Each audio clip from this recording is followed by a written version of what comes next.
this is human rights violations. These are war crimes. So whether this is happening to an Armenian or a non-Armenian should concern each of us who care about the well-being of human beings all over this world. Hi, I'm Dr. Keshishian. Welcome to our podcast series, House Calls with Dr. K. During this series, we're going to talk about many different things, but specifically, it's about medicine, the human side of medicine. We all have questions about our health, and who can you turn to? The providers that you trust. Hi everyone, I'm Dr. Talene Keshishian, and today I'm hosting a town hall about our Armenian American community. LAC+USC Medical Center and DHS value diversity, equity, and inclusion. April is a very important month for our Armenian American community, and specifically April 24th, which is the commemoration day for the Armenian Genocide. This town hall is going to have many wonderful guests, including Dr. Shushan Karapetyan, Dr. Alina Dorian, Dr. Arman Dorian, Sevag Ohanyan, and Rich Elmoyan. Our panelists include members not only in the medical community, but also in the Armenian community. The Armenian diaspora here in Southern California, specifically Los Angeles, is the largest community of Armenians outside of Armenia. And as such, we wanted to have a panel that included all members of our community. So thank you for joining us today. Hi, Dr. Dorian, how are you? Great, thank you for having me. Thank you for being here today. And can you tell us a little bit about yourself and how you've gotten to where you are today? Oh, wow. So I am of Armenian descent, first generation, born in the United States, actually Glendale, California, maybe the first Armenian born in Glendale. Born and raised in LA. I went to a small private Armenian school, Holy Martyrs, or Ferayan, as some know. Graduated from there, went to UCLA for undergrad, then went to the University of Hawaii for medical school, then went back to UCLA for my residency in emergency medicine and trauma. And then subsequent to that, I worked in many different hospitals and became a partner in a group here in Glendale at Verdugo Hills Hospital. This hospital was subsequently purchased by USC and then became faculty at USC. Then I went back to school, got a business degree at USC and became the chief medical officer. And now for the last 2 months, I've become the chief executive or interim chief executive officer here at USC Verdugo Hills Hospital. That's kind of a snippet. There's a lot of other things that I do, which involve media and some stuff in kind of entrepreneurism, as well as a lot of things that I try to do for my home people, my Armenians. And so that makes me very grounded and very important for me to do literally on a daily basis. For those listeners who don't know about the Armenian Genocide, can you maybe give us a little bit about your thoughts and feelings? Well, I think the core of being Armenian starts with one of the major events in their history, which was being the first Christian nation. And that act really solidified its identity as being different in that region. And many times they were persecuted because of their beliefs. We see today in our current environment here in the United States that people are persecuted for their own beliefs or the color of their skin. And we have unfortunately had that same plight where we were in Armenia, to the point where there was an organized government instituted fact of trying to annihilate our entire race. That is something that is, if you don't remember or acknowledge, will continue to recur. And we see that happen not once or twice. It literally happens yearly. Many of the times we are not familiar with what's happening in the world, but it happens regularly. And to the fact that we were just in an atrocity, the same people that suffered the genocide just a few months ago. And again, though we brought it to light that this was an organized attempt at eliminating people from their homeland, it seems like the world turned a blind eye. This occurred in September of 2020. That's when it started. And it lasted for 44 days regarding active war zone, and then resulted in basically the loss of homes, of land, of a people. And now we're left with the aftermath. Can you talk about what was going on in Artsakh and how that is important today? Well, when you talk about devastation, there's many layers of devastation that occurred because of the aggressive behavior of Azerbaijan attacking the people who just wanted peace in Artsakh, who've been there for thousands of years and had no intent on leaving. But having said that, they were attacked, and there was the immediate atrocity where from a new type of warfare, which is drone driven, which is high explosives, not gunshot wounds that we would normally think from previous wars. And the sadder part, besides the fact that there was human carnage and humans who died, was the way in which it was a young generation, like in many wars, who were maimed. And this is between 16, 17-year-olds to 21-year-old males who went out to try to defend their moms, their sisters, and their families who were killed. And a significant portion of that population lost that generation. And we're going to have a deficit for years to come because of those people who were lost. And then you take the next level of the people who survived and saw what occurred and how they lose confidence in the human race, if nothing else, that this could happen, and nobody was there to help. So there's so many layers to this atrocity that happened in Artsakh that for us in the diaspora to sit and watch was very painful. Yeah, we talk about this idea of intergenerational trauma, essentially is what you're mentioning. And I know for myself, for example, I also went to an Armenian school and learned about our history and our culture and our heritage. And we're talking about a genocide that occurred over 100 years ago. That still to this day isn't formally fully recognized by the United States government. Although throughout the world, it has been from many different countries. And then you talk about something that happened just a few months ago that changed how we think, especially the youth, how the Armenian youth and the first generations here and the second generations here in the United States think about their culture, their heritage, their history, and how they connect to it. Something that happened so long ago now became very relevant today and caused its own trauma. How do you think the youth have now connected these two instances? It's difficult for them to connect with the genocide because it was stories, and the stories you put your own imagery, you put your own story visual in your mind when you haven't been there or seen it. But this war, or this, as you call it, human crisis that when they attacked Artsakh was not something they needed to imagine. It was right there, and it was very visible, and we were able to watch it unfold. The trauma will be, like you said, many generational. I mean, it'll survive for generations. But I'm hopeful.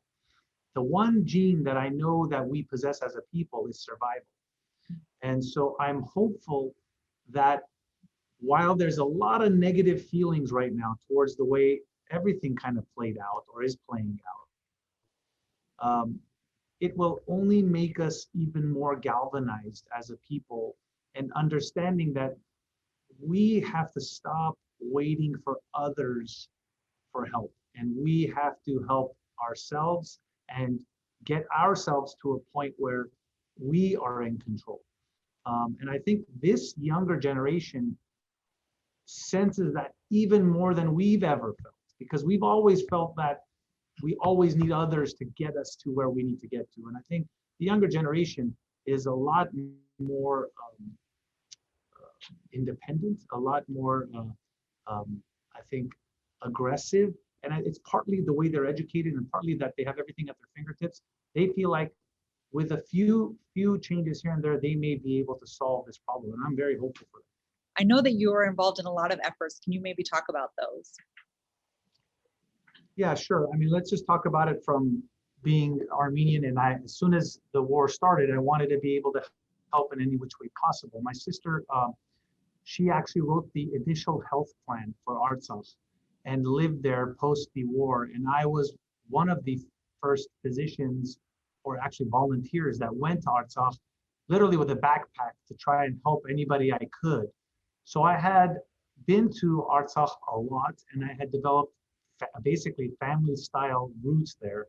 And so as soon as this occurred, I knew exactly what was happening, and I knew the people that were being affected, and I knew that without our support, they've got no chance. So, me along with pretty much everybody else felt that the need to do something. And I did what I could from, what is within my control. It's interesting. During that time, I was speaking with a lot of different physicians of different specialties of Armenian descent. And the universal theme was hopelessness, despair, and helplessness, despite all the efforts. I wonder if you felt that way at times. Yeah, probably that would cycle through, every minute by minute, you would go through those types of emotions of you felt helpless, hopeless, but the only way you can kind of break through that is by trying to be active and doing something. Now let's talk about April 24th. It's coming right around the corner. Why is that such an important date for the Armenian community? And why is it so important this year? Well, it's important every year, but this year is extremely important because of the recent events. Well, look, April 24th is even bigger than the genocide for us. It's really become our national day of proof of survival. And it's become what we have rallied around. Some almost joke that if it does get recognized, what do we do now? Well, because we now survived? And the truth, the answer is no. It's not about just the recognition. It's about the recognition, the reparation, and all the things that come with that. Because the first step towards healing is actually acknowledging the fact that there was something that occurred. So we are joined by Alina Dorian, the Associate Dean for Public Health Practice and Equity, Diversity, and Inclusion at UCLA Fielding School of Public Health. She is also the principal of Rose and Alex Philippos Armenian School. Hi, Alina. Hi, thanks for having me. Have you? Oh, exciting. So can you tell us a little bit about yourself and how you came to be who you are today? Oh, wow, that's a long story, half a century old. So I think the probably the most important thing is I did my elementary and high school in an Armenian school. Funny enough, I was at Philippos, by the way, elementary. So full circle back as principal, kind of crazy than Berayan. And then went to UCLA, did my undergrad there in biology. But while I was doing that, I was really sort of trying to figure out where I fit in the health world. Was it a physician? Was it public health? Which, by the way, I didn't even know what public health was until somebody said to me, I think what you want to do is public health. And I was like, what is that? Interesting. And then I actually ended up majoring in botany. So thinking that I wanted to be a shaman. A lot of people know this story. I thought that was going to be my route into medicine. And then spent some time traveling and really honestly working in biology, but botany, and thinking about sort of medicinal plants, et cetera, that world. And then fell into public health, went to Johns Hopkins, did my doctorate there in international health, but really focusing mostly on disasters, but really like disaster to development. What does that look like?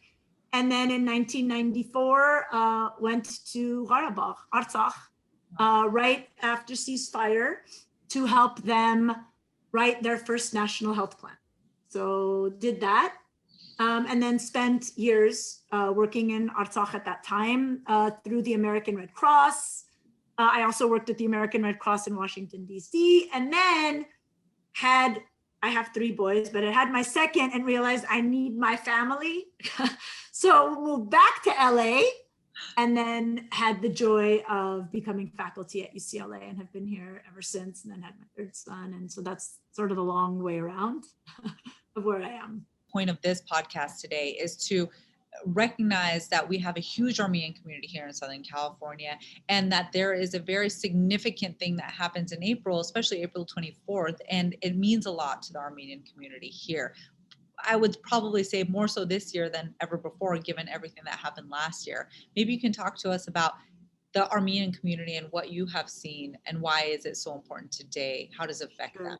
So, coming back to the Armenian genocide, which is what, the commemoration that we do on April 24th, and realizing that, more than a century ago when it occurred until now, the United States government officially is not recognized. And, that is of huge importance, not just to the Armenian people, but to the globe, right? It comes back to really this recognition of injustice, of an indigenous population that was removed forcibly from their lands and what that looks like. And just understanding that, we can't get to a just society until awareness is there, reckoning is there, and then we're able to actually rebuild, right? And really think about what that means for the population. So this year, which is coming up on Saturday, it's even more important because I think, feel very alone in many ways in the recognition of our history, right? And that's a scary feeling on the planet. Like, you don't really think that way. You always think good's going to prevail and justice is going to do, and we're working towards it. I mean, it's not going to just poof, magically happen. I mean, even yesterday with the verdict, it doesn't mean that the verdict creates justice, right? It means it's a signal that we need to keep working and doing what we need to do. It's a step. Yeah, it's a step, but it's a step in a really long, long journey. And so, but this recognition is a step in our journey, like my personal journey, but a personal journey that should mean something for everybody on the planet. This is not just for Armenians. This is the recognition of the first genocide of the 20th century that still hasn't been recognized. You mentioned this intergenerational trauma. We're talking about the genocide happened over 100 years ago, and we're still trying to break that silence. And now we're talking about a new trauma for the new generation, the youth that maybe they were talking about stories of their great grandparents, and now they experienced it firsthand themselves. How do we as a community help support one another, Armenian or not? We're all a society here together. How can we support ourselves? Because you're right, a lot of us felt alone, helpless, hopeless. How can we get out of that?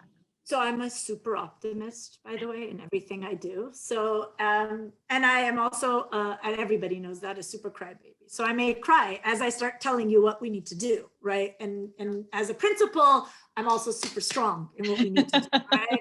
Incident commander, as I always say. So I think that the biggest thing was this reckoning that it could happen again. I think that piece is something that even me, right? I am my grandfather's family was in the genocide, right? And I'm first generation born in America. And so even for me, it's been a story, even though a close story, because my grandfather has told me with his own mouth, with his own, years. But for my kids, they didn't hear from my grandfather, right? So for them, it really is a story. It's a generational story being told, but they do understand the importance of it. And, having in 1991 a country called Armenia, which we didn't have ahead of time, we sort of shifted in, let's build this country and let's really think about what this is. And we'll focus on all of the other things. We can't forget them, our lands and where they're from. And, my middle son is named Vaughn specifically because we were from Vaughn, which is lands lost, and so it's ingrained in just his name and who he is and how we think about it. But I think for my kids, the most important reality was, wait, this is actually happening right now. Even for us, it became oh my goodness, could this really be, could this really be the end of this, this people that have been on this planet for 3,000 years, the beginning of the end. And I think it's coming to terms with that, which means we do need to realize that all threats against people, all threats to justice are so real. Like they just, and they are not. And so that brought up in me and my parents who are still alive, a different kind of trauma, like a trauma that we've lived, yes, sort of vicariously or secondhand, but it opened all of that. And I remember just sort of thinking through, as a child, I would hoard anything Armenian because I didn't have access to it, right? So if I saw an Armenian book that I probably would never read and didn't have any interest in the topic, but because it was Armenian, it was something I would keep because what if there won't be another Armenian, right? But then Armenia country, we started thinking or changed a little bit of that trauma mentality. But then all of a sudden it came back to me, and I was like, especially me working in Artsakh, I was like, I got married in Shushi. I got married in the church, Gananchjam, which was just destroyed and razed to the ground. I would have never expected my church, that's where I got married, that I won't see it again, right? So real, I mean, those are real. It's not a story, it's real, it's my story, right?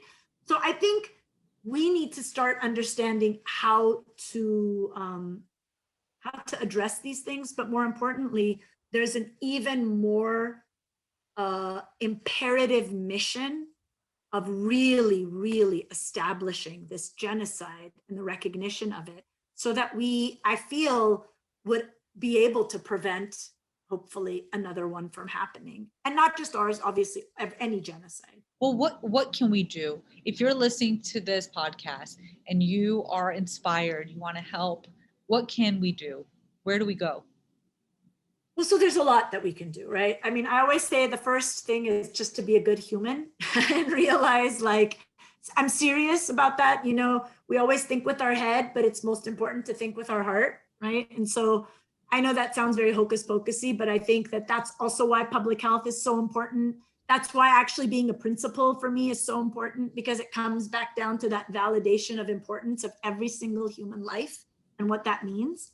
But as an Armenian, there's so much we can do now, even more now, right? We have such wounds and, things that we need to take care of from the war. There's a lot of issues in Artsakh. We lost a lot of land. There's a lot of displaced persons living in Stepanakert without, they left with nothing. So really thinking about that loss of their, homes, but also loss of identity, not to mention loss of life. Right? We have so many soldiers, but also just youth, the young, right? We probably will have this group of, right now, 17 to 20-year-olds that we lost a lot of young boys in that, young men in that category. And what that would look like moving forward is going to be something we need to think about, right? As a people and just as a country developing.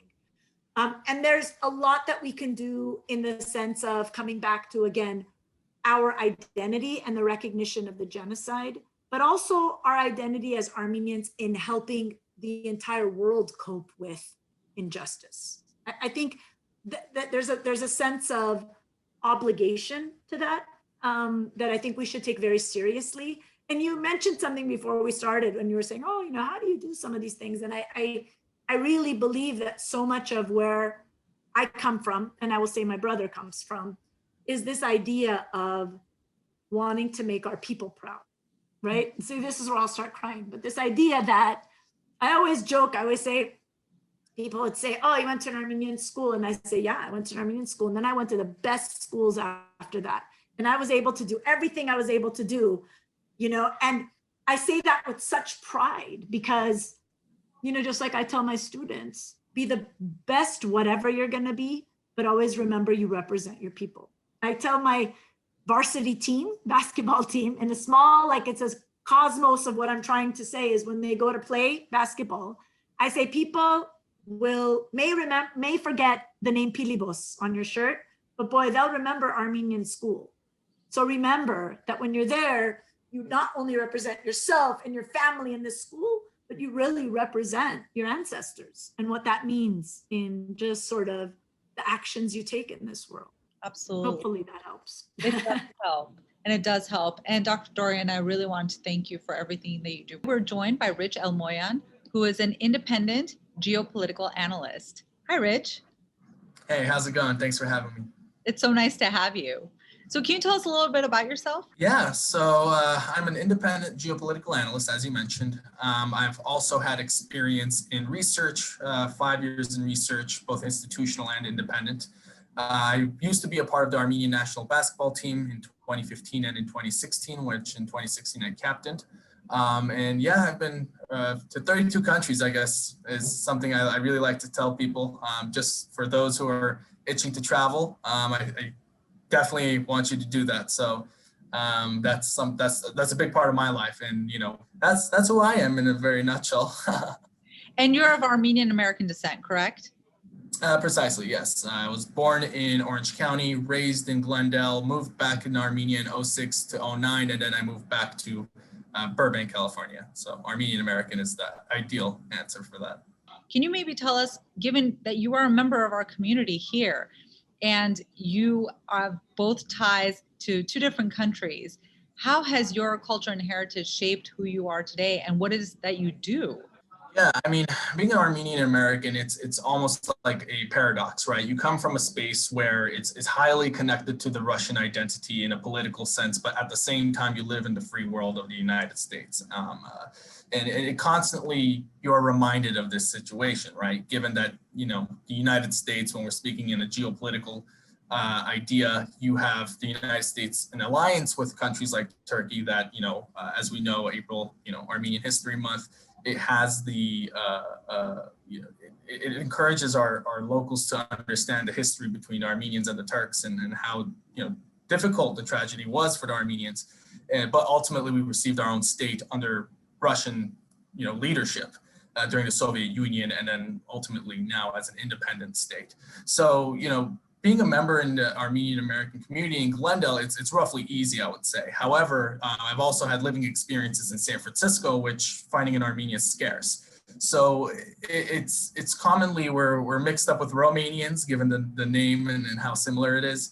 But in terms of then comes the identity, right? When it comes to filling out the ballot, are we white? Are we not? Are we Middle Eastern? What is it, right? And you're constantly living in this world where, well, since 9/11, we might not be considered what's seen on the ballot, but at the same time, we fit the narrative, and that's of course on a legal basis considered in the late 1800s. So yeah, it's a constant battle with an identity almost, and especially with living in Armenia. In Armenia, it's pretty clear what your identity is, but when you're living abroad as a part of a diaspora of 8 million, which is much more than the country Republic of Armenia that is of close to 2.8 million, which is also dwindling. It's very difficult, but at the same time, we're thankful given our history and the fact that we've made it this far. And you mentioned that diaspora.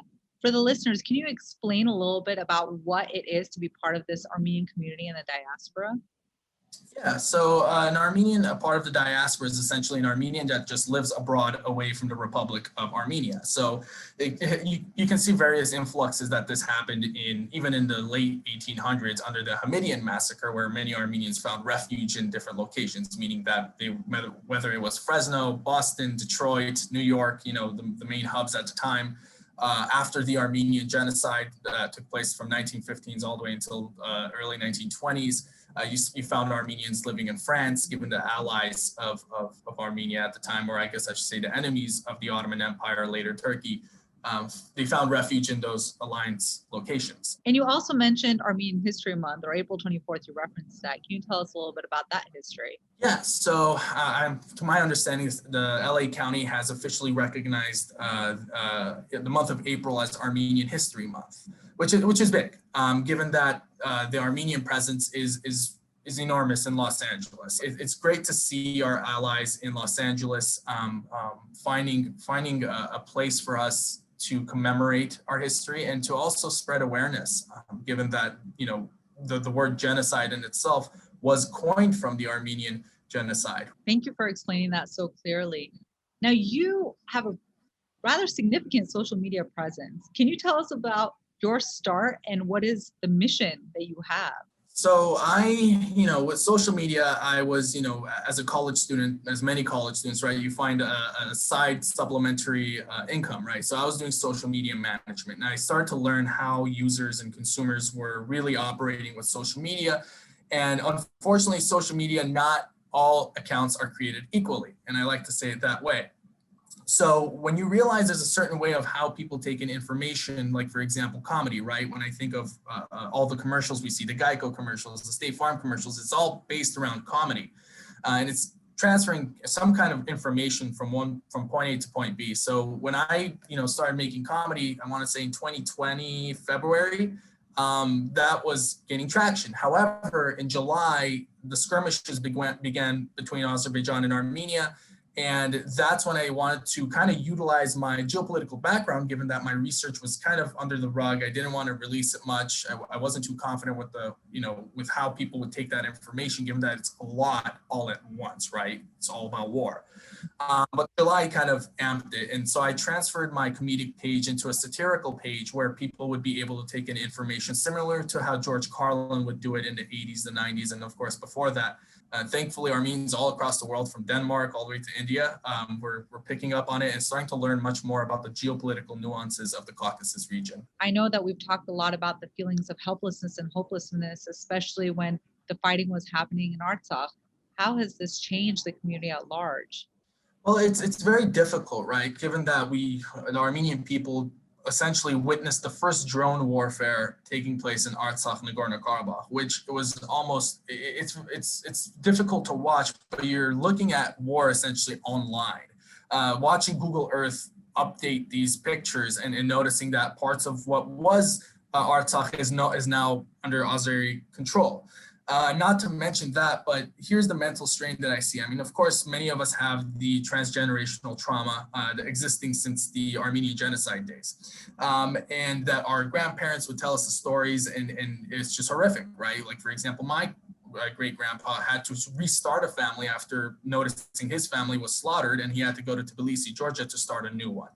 And that's where my bloodline begins. So it's difficult to see Turkey more than 105 years later coming back and supplying drone warfare, supplying intelligence to Azerbaijan to kill more Armenians 105 years later. So the mental strain is immense. I mean, and I'm not even going to lie, I was having my own issues, which I hadn't had prior to that. So it becomes a lot of information that you're consuming, and there is no real regulation on how much information a person can consume when the internet is so accessible. All you need is some subscription, or not even that, just the website. Like you mentioned, Glendale, Southern California, Los Angeles, huge Armenian community.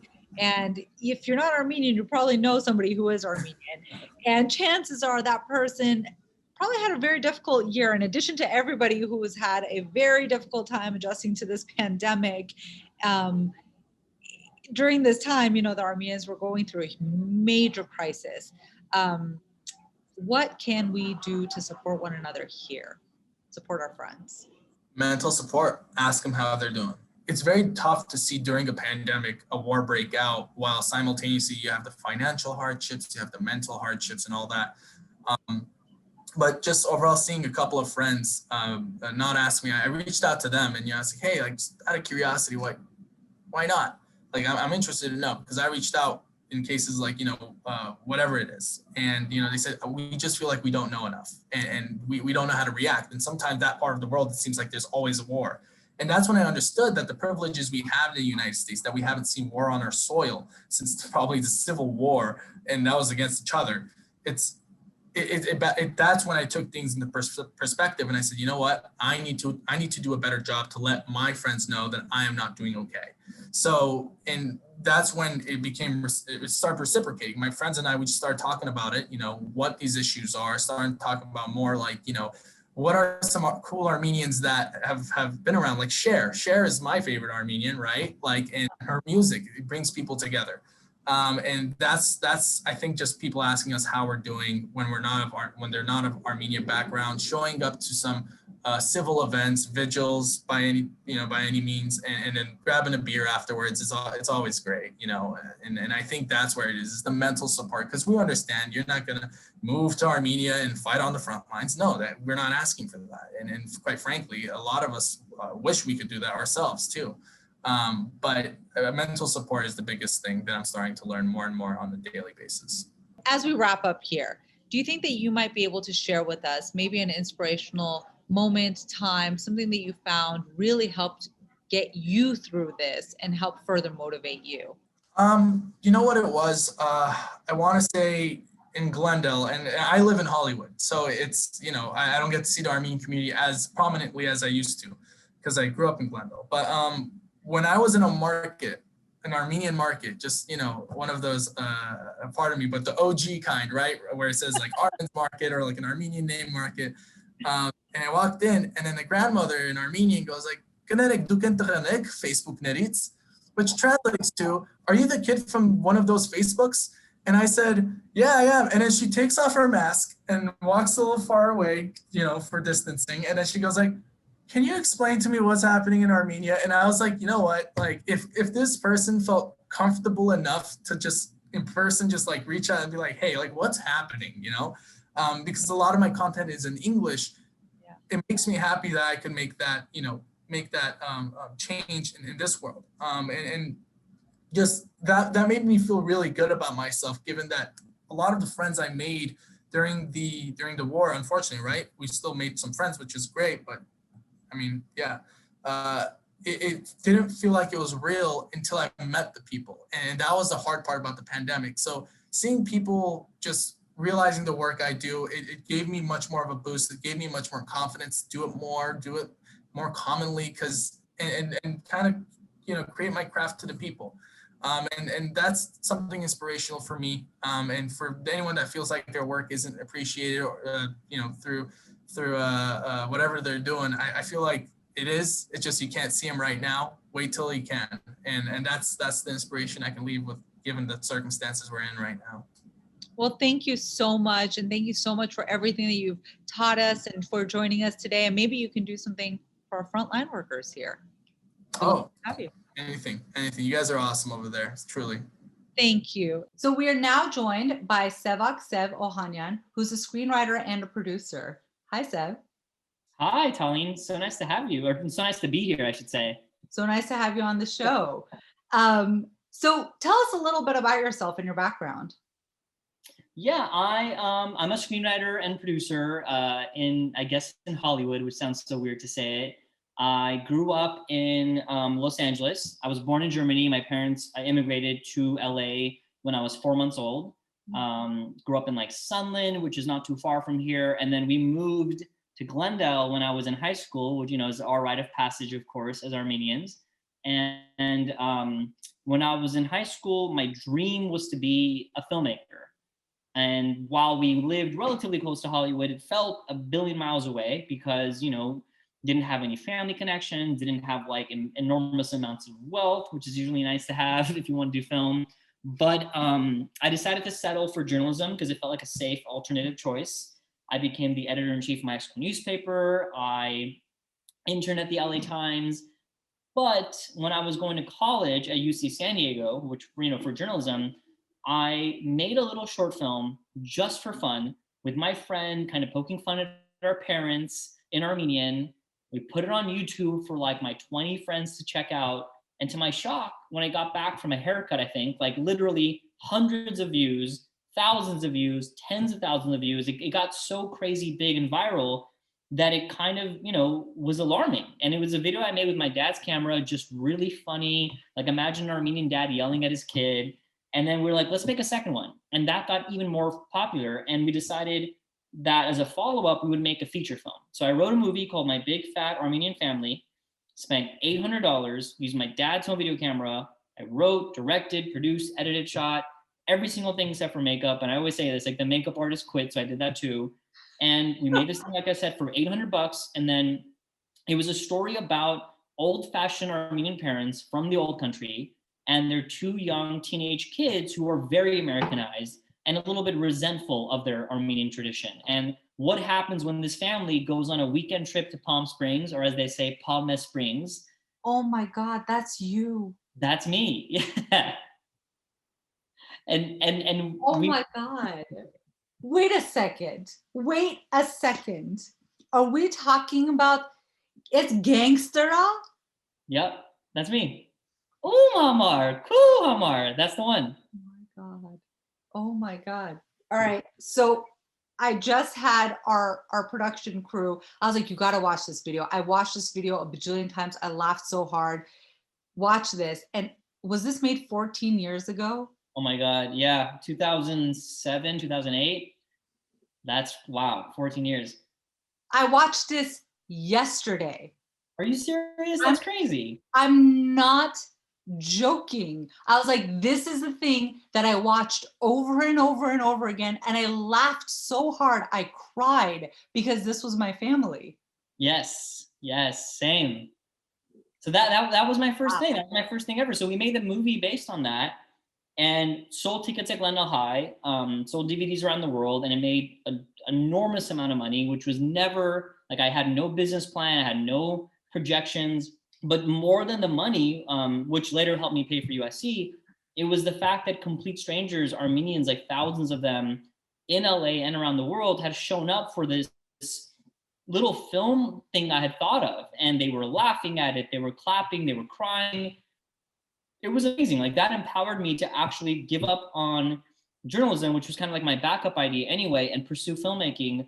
It empowered me to kind of take that plunge. And shortly after, I got into USC Film School as a graduate student. And that's where I got my master's in filmmaking. That's so interesting. What a great story. And what are you doing nowadays? I know you're doing so many great projects. You can tell us about that? Yeah, it's I've been really busy. You know, I was really lucky when I was at film school. I was, you know, I knew immediately I wanted to be a producer. I love being in charge, you know, being incredibly collaborative with the director and being able to have a lot of things going on at once. And I also love to write. And when I finished film school, I was able to be immediately a producer on a movie called Fruitvale Station. It was a small indie film. We got to Sundance. We won a bunch of awards there. It starred Michael B. Jordan, who blew up afterwards, went to the Cannes Film Festival at the south of France. It was amazing. And after that, I produced a whole bunch of little indies, and I eventually got my chance to produce a movie that I wrote and that I was the lead producer on, called Searching, which is a movie starring John Cho. It takes place on computers about a father searching for his missing daughter. And the way he finds her is he goes to her laptop and learns things about her that he never imagined he would. And that movie we made for about $1 million, also went to Sundance, won awards. Sony bought it and it made $75 million around the world, which is insane. And which is funny, I'm filming Searching 2 right now. We fly tomorrow to Colombia, the country, to continue filming it.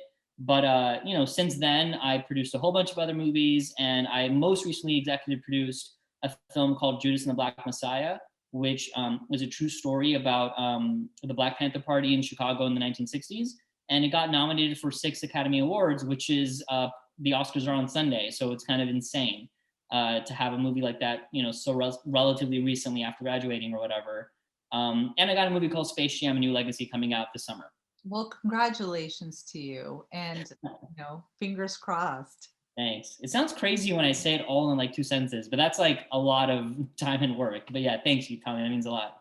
That is very impressive, and just hearing that sounds like so much work, such hard work and dedication. I wonder, having grown up here and being Armenian American, how do you think your heritage has affected or, you know, been part of where you are and who you are today? Growing up Armenian has largely been formative to just who I am. Like, I was incredibly active in Home and Arat Scouts for 10 years, you know, for half of that as a participant and the other half as a leader. And more than that, I do find that as a collective people, Armenians, almost by virtue of necessity, assume really entrepreneur type roles in a lot of endeavors that we have. You know, we're a relatively small population spread across the world in a diaspora, obviously due to our tragic history. And it has given me an incredibly clear sense of identity. I do know, you know, I guess I'm an artist, and a lot of the artists that I work with, I know that a lot of what art is like finding out who you are and like learning that so that you can then apply that to make more art. I've never had to ask myself that question because just growing up as an Armenian and surrounded with my family, my community, I knew who I was right away. And I think that knowing that has kind of been like my northern light. It's been the compass for me as far as like knowing who you are makes it so much easier to then focus on what matters as an artist. And I don't know, I think one thing that I know people have said about me is my work ethic has always been something I get a lot of praise for. And I don't know why. Maybe you can help me with this as Talene, as a psychiatrist, but I can't help but connect my work ethic with me being an Armenian. Whether it's we are ultimately survivors of genocide, you know, we're basically descendants of genocide survivors. So it's like, does that mean that we have to work that much harder to you know, help our people? Because if we don't do it, well, I don't know. Now I'm just rambling, but generally I do feel like it's been very informative. And the last thing I will say is, in the film industry, our reputation is so many things. I definitely have the reputation of being Sev, that Armenian guy. And I think to me, I wear that with pride. I talk about being Armenian everywhere. I find some way to connect it to Armenians, whatever we're talking about. So if anything, I appreciate it for giving me that notoriety. That's great. And that's so interesting that you bring that up. This was a discussion I was having actually earlier today with another Armenian colleague, of this idea of mediocrity was never part of the option or the plan. We always had to be better than that, because it is a sense of survival. There's so few of us that we needed to make a difference, essentially, is what we felt on the inside. Absolutely. And I wonder, in the past year, our culture, our community has seen such tragedy. How has that affected you and even your industry, do you think? For me, it was harrowing. I went from hardly really using social media to just constantly posting, trying to educate, donating, money, donating time. I found myself very quickly as part of a small collective of various artists in the film and television industry, working together to try and come up with, PSAs or campaigns. I got very active on Twitter. It was crazy, I know people who were directly impacted in Armenia and Artsakh, and there was really not much I could do to protect people's safety.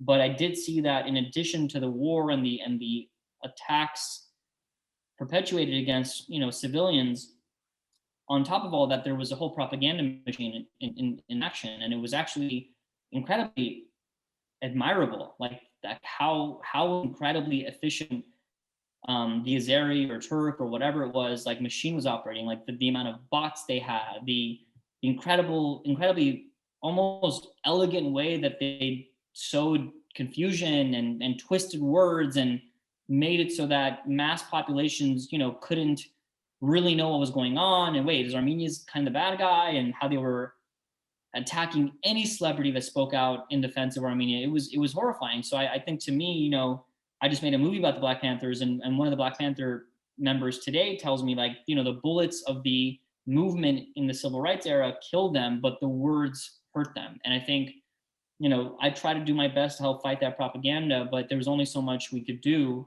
And I just take solace in the fact that it's not over, and there's a lot left to overcome on both ends. And yeah, I was everyone who I would talk to for like 3 months, they knew all about it. I promise you that. And April 24th is right around the corner, and it's such an important day for the Armenian community and Armenian culture.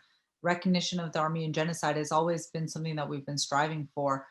Why do you think this year is so important, and where do you think we go from here? Great question. I think every year is important, but I think this year is undeniably extra important because, for a number of reasons. Number one, obviously the attack last year was devastating on so many levels.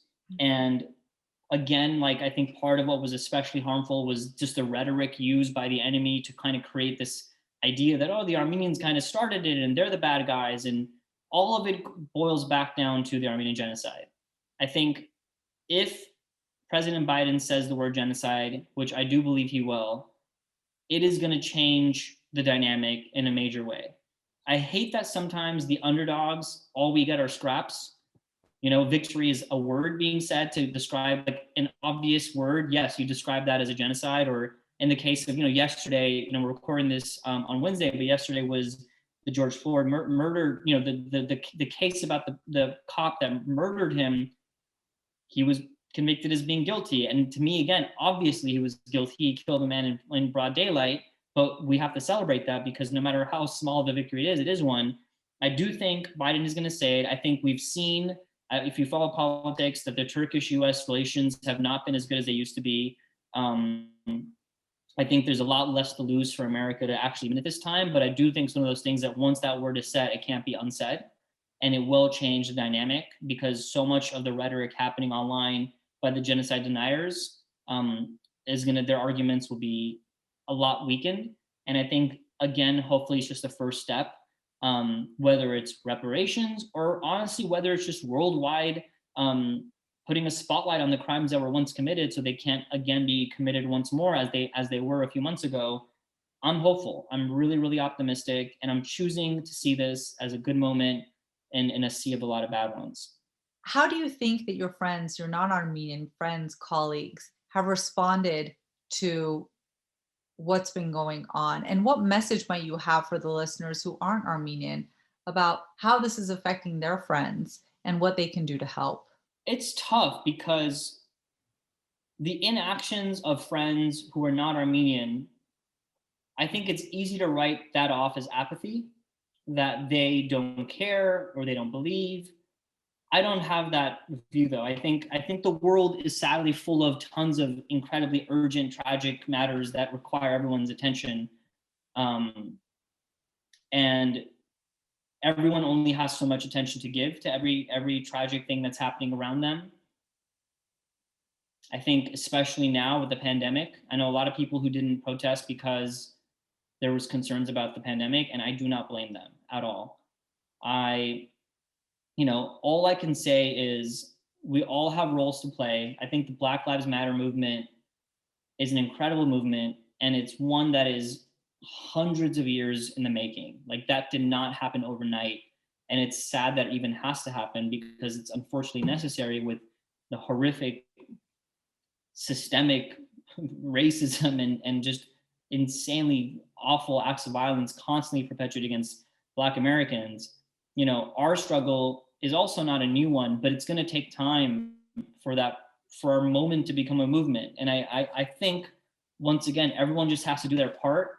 I think it's important to, as much as possible, continue to lift ourselves up outside of our cause and reach places in all of our fields of work that are of excellence, whether it's people wanting to be politicians or CEOs or whatever it is. I think reaching places of influence for yourself, again, in that homonym way of Bar Tatir, lift yourself, you lift others, that's going to take time, but I do know we can get there. It's funny, like I looked on, like there's this website I use all the time called tvtropes.org. It's like, where it has all sorts of like storytelling tidbits and stuff like that. There was like a list of famous Armenians, and that list is enormous. Like, Armenians have really done a great job in just 100 years since this genocide and establishing ourselves as leaders in so many industries. And you look at like famous, insert other country name here, and it's just not as long. I do believe as long as we continue to do good work and we all act as good citizens of whatever country we're from, whether it's America or anywhere, over time, the net effect of everyone collectively doing their part will make a difference. That's very wise and a hopeful mission. And I appreciate you sharing your thoughts and feelings on that. Thank you so much for being here today. Thanks, Talene. This was really fun. Thank you for all the great questions.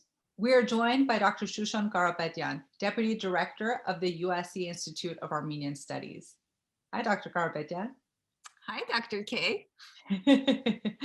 It's so nice to have you with us today. Thank you. It's a pleasure to be here. Now, can you tell us a little bit about your role and the Institute? Sure. So the Institute of Armenian Studies is a research institute at the University of Southern California dedicated to exploring contemporary Armenian identity, the contemporary Armenian experience post-genocide. So that's something that's very unique among Armenian departments and institutes kind of all over the West, all over the world, is that we focus on modern day Armenia, the modern day diaspora, making sure those two understand each other, understand each other's needs, and don't kind of pass each other in their longing for one another. And basically what we do is we support scholarship on Armenia and the diaspora, and equally as important, we make that scholarship accessible to folks outside of academia so that that scholarship actually has consequence on the ground. And when you're talking about the modern day Armenia post-genocide, what does that actually mean? So that means the Republic of Armenia as it exists now. And that means the diaspora created after 1915. So basically the last 100 and some years. So the mission of this town hall is really, the idea is to try to break over 100 years of silence. And how do we go about doing that? And you at the Institute obviously play a very crucial role in this. Where do you think, first of all, can we talk a little bit about the history and how it has shaped us as a community? Absolutely. It's interesting. I'm teaching a class this semester called the Armenian Heritage, History, Arts, and Culture. And one of the things we're exploring is kind of the Armenian narrative, right? What's the story that we tell ourselves about our own history, and what's the story that others impose on us? So, and it's kind of a not a contradictory story, but it has different nodes. There is the we're the first, we're the chosen, we're the unique ones, right? So we're a very ancient people. We're the first Christian nation, so the first nation to adopt Christianity. We have one of the earliest alphabets.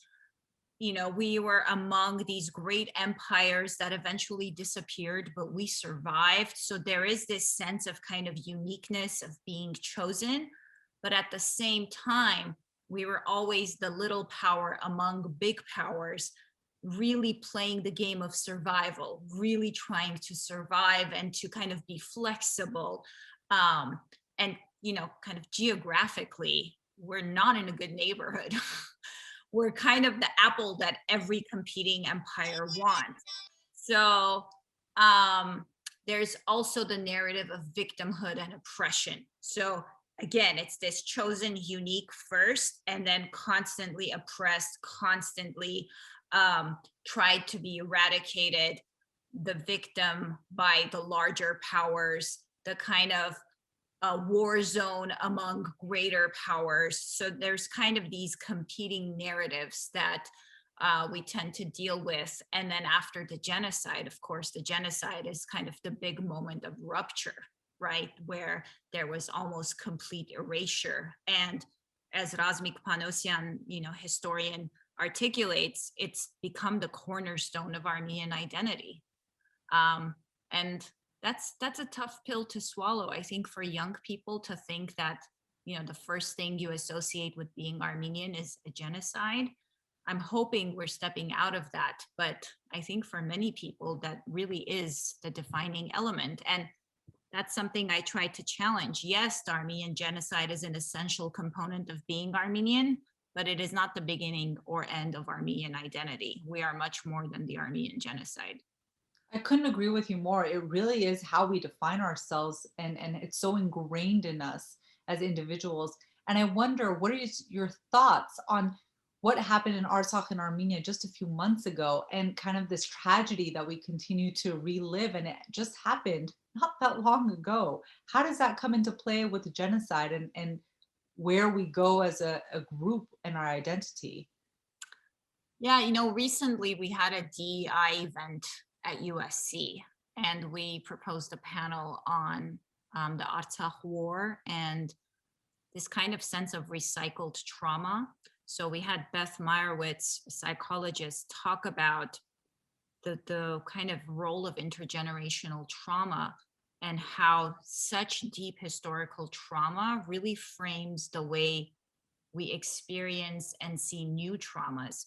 So especially given the explicit Turkish participation in the 2020 Karabakh War, I think all of a sudden the existential angst that Armenians had felt during the genocide and post-genocide just came back immediately, rushed back.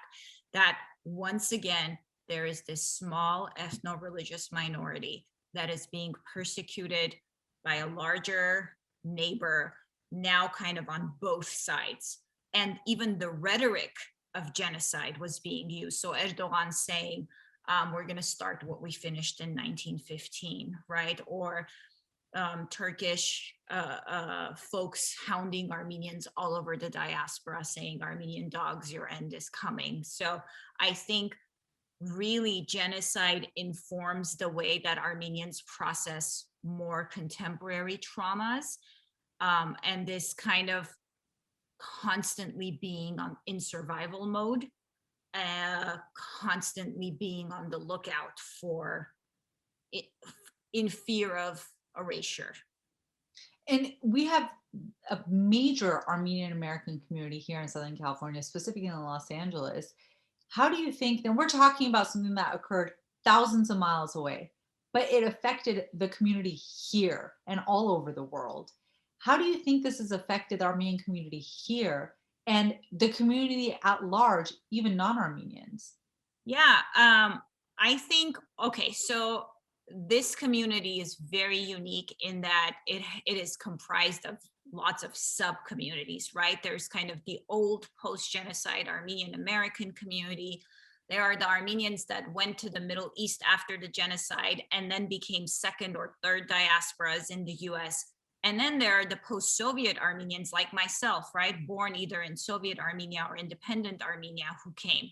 So there's all these like subgroups within the LA Armenian community, and we have very different relationships to Armenia and to homeland, right? The old Armenian Americans, their homeland is not necessarily the Republic of Armenia. It's Western Armenia, which is current, modern day Eastern Turkey, whereas my homeland is Yerevan, right?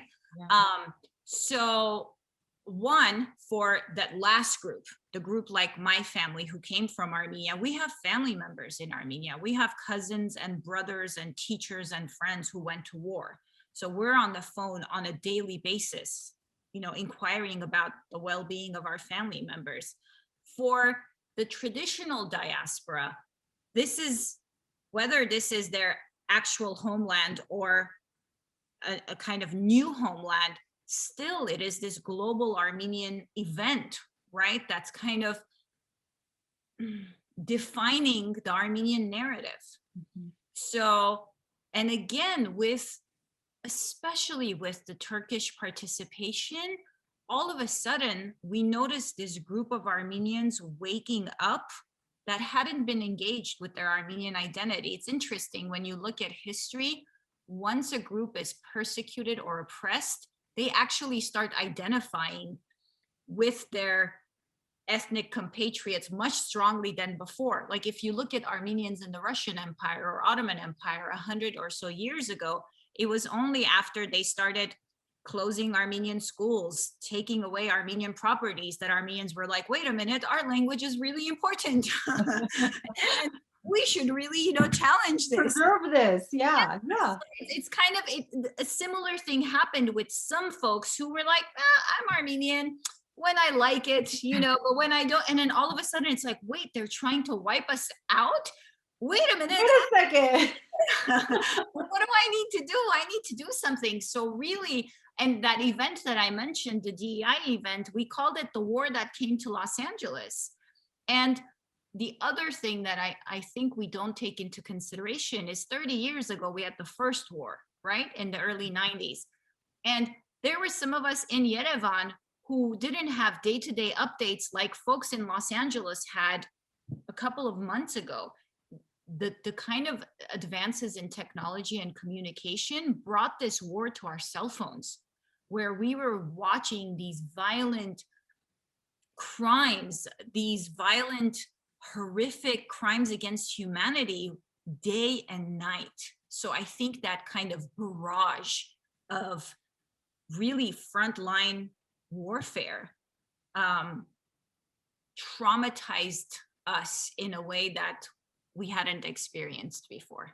I wonder, for our non-Armenian listeners, how do you think that they can help support their Armenian friends, neighbors, colleagues? That's a great question.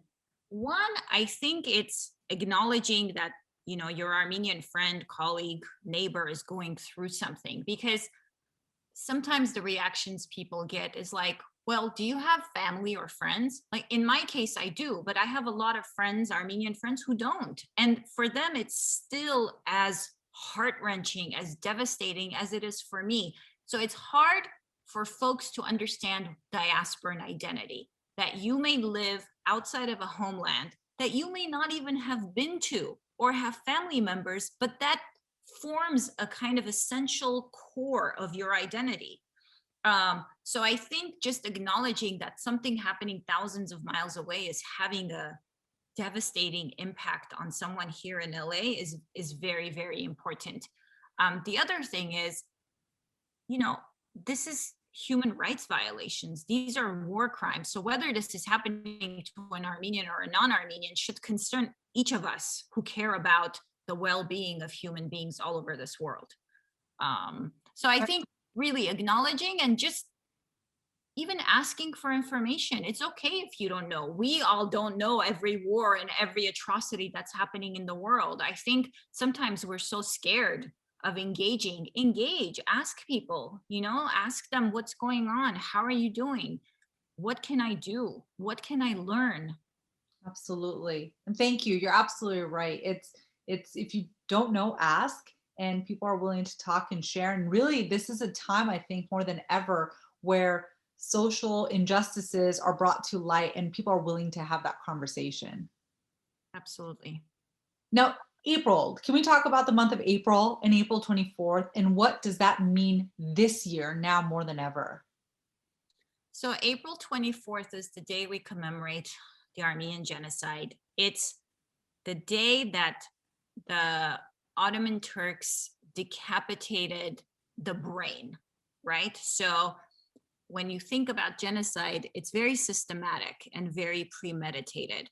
And there were several steps, right? Step one was take away the weapons from the men, send them to camps, massacre them. So the muscle is gone. And then gather all of the intellectuals, all of the people who potentially have leadership power, and decapitate the brain. And then, of course, you get to the body, right? The women, the children, and the elderly. They're marched off and starved to death or massacred along the way. So April 24th is the day that these intellectual leaders were gathered and imprisoned and then eventually massacred. This year, April 24th takes an extra special meaning because all of these young soldiers that we lost are have now joined this group of martyrs, and it's interesting that we consider them martyrs. When I was in Armenia just a couple of weeks ago, and my first day I went to Yerabulur, which is this military cemetery, and you hear on the news, right? You hear 3,000, 4,000, 5,000, 18 to 20-year-olds. But then you go and you see each grave, right? You see these images of these teenage boys, and you see these families, these mothers, these fathers, friends, just kind of staring at the graves in complete shock and in complete horror at the loss. So I think this year is a particularly hard year in that, now we have an extra couple of thousand people and they're very, very young. And it's what happens to the next generation due to this is a whole other Absolutely. There's a whole generation of young men missing. So there's a whole generation of parents without sons. There's a whole generation of women without partners, without husbands, fiancés, boyfriends, brothers. There's a whole generation of children without fathers. The consequences of this will be felt for a very long time. I don't even know what the word is. Extra horrific, if that even encompasses what I'm trying to say, that this happens during a pandemic where we are all in survival mode and we are all trying to just kind of figure out the best way to get through. And then you add a war on top of it, and really there's total chaos. Yeah, and I don't think that was an accident, right? This was timed perfectly. There was a global pandemic. Most countries were in chaos dealing with the pandemic on their home front. There was an election in the United States. So I think it was very strategically timed. How do you think mental health comes into play? There's obviously a need to process, cope, heal. And what do you think about the Armenian community, both in the diaspora and in Armenia proper, but more specifically here, in the same way that you were talking about it, it affected each Armenian member in the same significant kind of way, even though it was different? Yeah. How do you respond? I think the good news is that the stigma that mental health had before is no longer as strong or as kind of prominent. I think more people are open to seeking help for mental health issues. One area of amazing diaspora engagement during the war and after the war has been mental health professionals all over the diaspora reaching out to mental health professionals in Armenia, offering training, offering support, offering anything and everything they can give. Here in LA, I think people were already struggling, like you mentioned, with the pandemic, with lockdown, with quarantine. So a lot of us were really suffering. Whether you want to call it intergenerational trauma, whether you want to call it PTSD, whether you want to call it loneliness, isolation, depression, fear. I mean, the other day someone said, can you have secondhand war trauma? There was an Armenian in Dallas who said, every time I see an airplane, I think it's a drone, right, falling down on me. So I think mental health is a very serious issue. I think more people are open to seeking help, although I can imagine that so much more is needed. Absolutely. And how do you think you as an individual, how has your heritage shaped who you are today and the position you have today? Yeah, so the joke at our institute, especially with our director, Salpi Ghazarian and myself, is that we are professional Armenians, right? So I remember the first time I stepped foot into a classroom at Glendale Community College. I was 23, I was teaching my first class. And I realized that moment that I stood in front of the class that for some people, I may be their first and only exposure to Armenianness, right? That this feeling of like being an ambassador to all things Armenian. And it was so overwhelming in a positive way, but overwhelming nonetheless, that I had to carry this like responsibility of representing.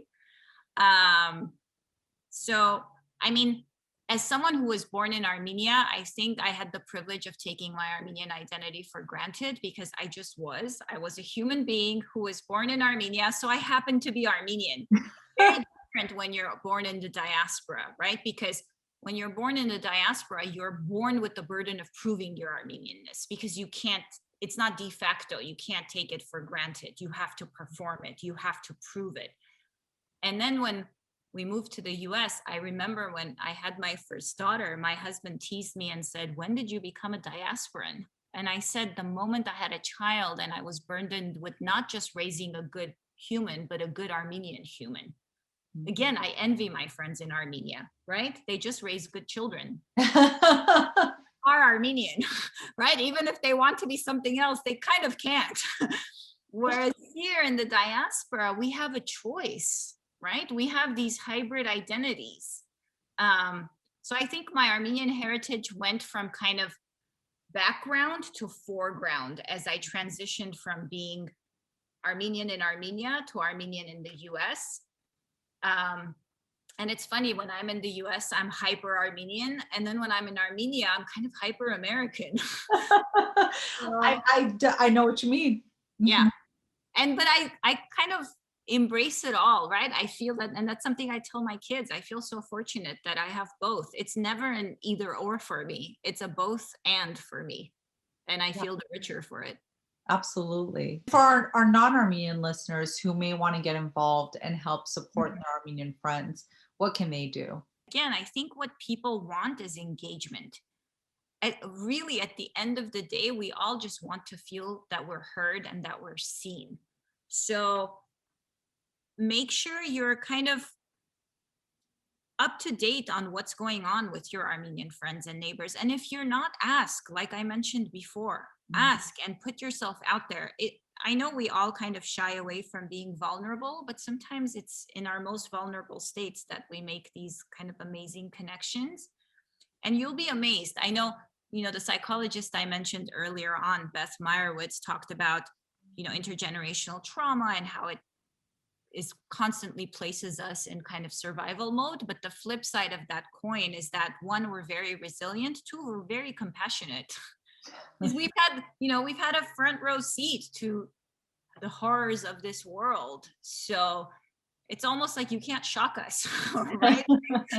We've seen it all. We've been through it all. So I think at the core of it is engagement. Mm-hmm. Engagement, understand that on April 24th, when Armenians are marching and you're annoyed that there's traffic, don't be annoyed. Think about why they're doing that. Or during the war, when Armenians, marched and closed off the freeways. I know it's a nuisance, right? It's a nuisance for people who are driving and want to get home. But if you understand the context, if you understand that there's these young men who are just, there are drones falling on top of them, and it's their sisters and mothers and cousins and compatriots who are doing this, you might have a very different perspective of what these people are going through. Absolutely. Very well said. Thank you. Thank you for your thoughts and your wisdom, and for everything that you do and the Institute. Thank you. It was a pleasure having you this evening. Likewise. Thank you for having me. Thank you for tuning in today. Make sure to follow us on Instagram and Twitter, and to subscribe to the LAC+USC Medical Center YouTube channel, where you can find all of our previous episodes, in addition to the episodes located on anchor.fm/House with Dr. K. We also want to hear from you, so email us at lacuscpio@dhs.lacounty.gov. Thank you for tuning in, and see you next week.